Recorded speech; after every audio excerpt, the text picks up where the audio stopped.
రాష్ట్ర వ్యాప్తంగా 101 నియోజకవర్గాల్లో చిన్న మధ్య తరహా పరిశ్రమల పార్కులు ఏర్పాటు చేయడానికి స్థల సేకరణ పూర్తయిందని పరిశ్రమల శాఖ మంత్రి అమర్నాథ్ రెడ్డి తెలిపారు. తిరుపతిలో శిల్పారామంలో ఏర్పాటు చేసిన జాతీయ పరిశ్రమ యంత్రాల ప్రదర్శనను మంత్రి ప్రారంభించారు. అనంతరం స్టాళ్లను పరిశీలించారు.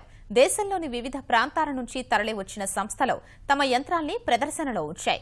ఔత్సాహిక పారిశ్రామికవేత్తలకు ఆయా పరిశ్రమలపై అవగాహన కల్పించడానికి ఇలాంటి ప్రదర్శనలు ఉపయోగపడతాయని మంత్రి అభిప్రాయపడ్డారు.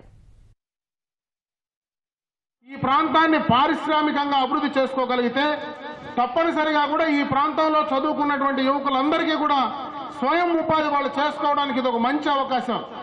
దాంట్లో భాగంగానే ఈ రోజు మన ఆంధ్ర రాష్ట్రంలో ప్రత్యేకంగా అటు చిత్తూరు కానీ అటు నెల్లూరు కానీ ఈ రెండు ప్రాంతాలు రాబోయే 10 సంవత్సరాల్లో మన ఆంధ్ర రాష్ట్రంలోనే ఒక పెద్ద పరిశ్రమల హబ్ గా రేపు తయారు కాబోతా ఉంది.